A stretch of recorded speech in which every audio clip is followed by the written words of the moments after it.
All right, today we are going to talk about AUM. AUM. What is AUM? We say it all the time. You say it at the end of yoga classes. It's part of pop culture. But really, truly, what does AUM mean? Well, it's unpacked in one particular Upanishad called the Mandukya Upanishad, and that's where we're going to dig into today. The Mandukya Upanishad is one of the 11 major Upanishads. The Upanishads, of course, are a part of the larger Vedic canon, and the Vedas are the sacred texts written in time immemorial in Indian culture. So they, of course, were handed down verbally from time immemorial. We really don't know how long. It could have been tens of thousands of years, likely was. And eventually they were transcribed into written language. And that happened around 2500 BC, although that exact time frame is debatable. Could be more ancient. And so the Upanishads are just one piece of the Vedas. There are 4 major Vedas. The Rig Veda being the most well-known, and there are Upanishads in each Veda, and they are the concluding chapter of each Veda.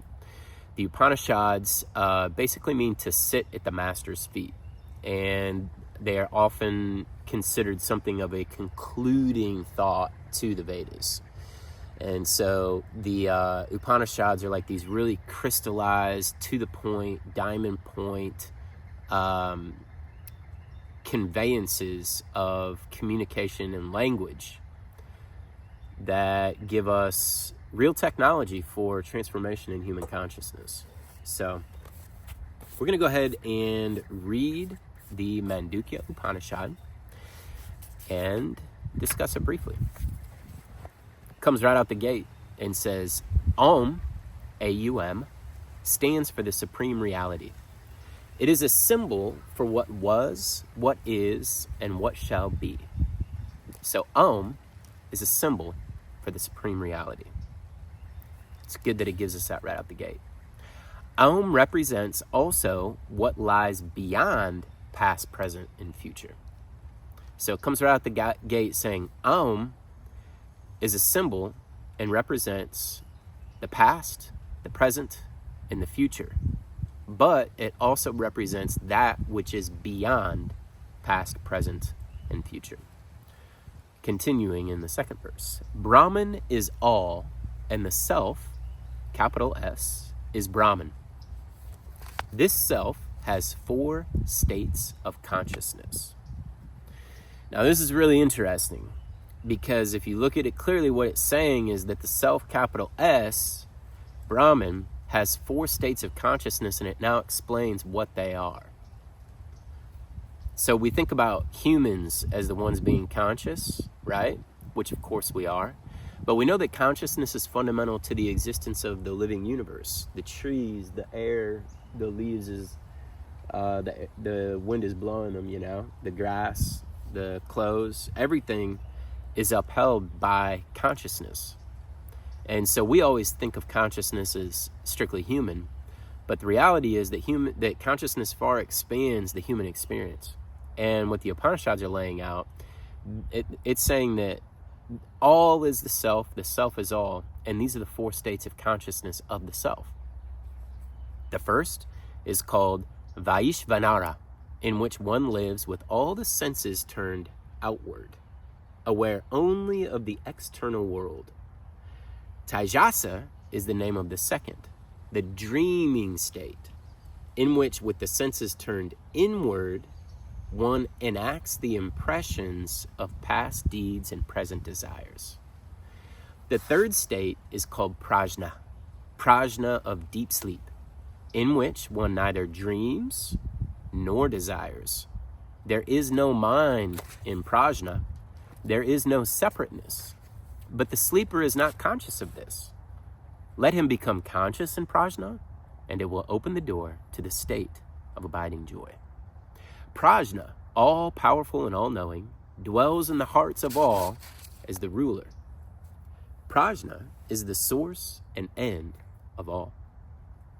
The fourth state of consciousness is the superconscious state called Turiya, neither inward nor outward, beyond the senses and the intellect, in which there is none other than the Lord. He is the supreme goal of life. He is infinite peace and love. Realize him! Exclamation mark. Turiya is represented by Om. Though indivisible, it has three sounds. A stands for Vaishvanara. Those who know this, through mastery of the senses, obtain the fruit of their desires and attain greatness. O indicates Taijasa. Those who know this, by mastering even their dreams, become established in wisdom, waking up in the dream. In their family, everyone leads the spiritual life. Aum, corresponds to Prajna. Those who know this, by stilling the mind, find their true stature and inspire everyone around to grow. The mantra Om stands for the supreme state of Turiya, without parts, beyond birth and death, symbol of everlasting joy. Those who know Om as the self, capital S, become the self, capital S. Truly, they become the self. Om Shanti, Shanti, Shanti. Om. So, this is a beautiful teaching from the Upanishads. We often chant Om in yoga classes and other places, but for many of us, the actual meaning of Om is lost on us. But now we know what the Upanishads so clearly lay out, that Om is actually a symbol of the self, of the true self. It includes the past, the present, and the future, and that which transcends past, present, and future. And it represents the four states of consciousness of God, God consciousness. It's saying that God consciousness manifests in four generalized states. There is the waking state, in which the senses are turned outward and external, and we're focused on subject-object relationship, moving through the world with desire and seeking to satisfy our desires.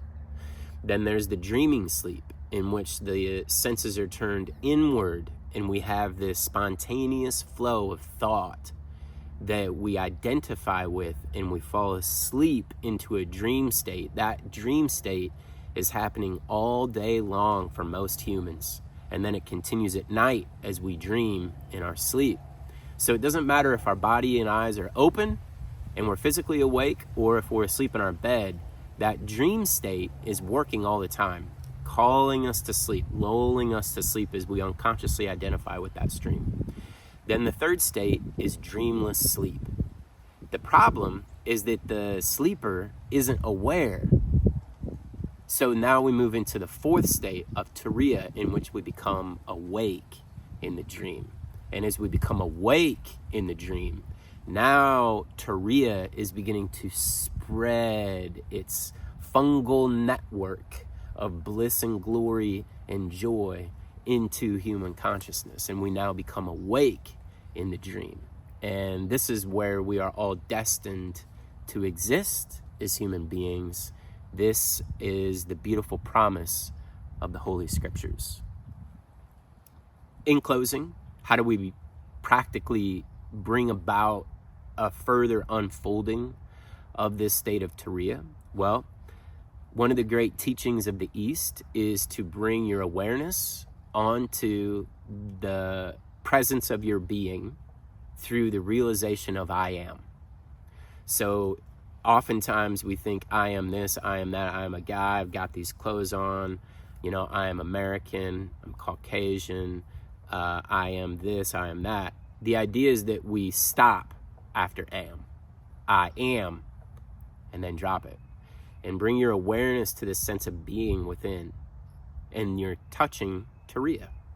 And as we begin to train our awareness and our consciousness to remain settled on this sense of I am, consciousness unfolds into this state of Turiya, is an ever expanding state of awareness in which subject-object relations dissolve into a realization of our inherent oneness with ourselves and all of creation, the true self, capital S. Well, God bless you. Namaste. Aum.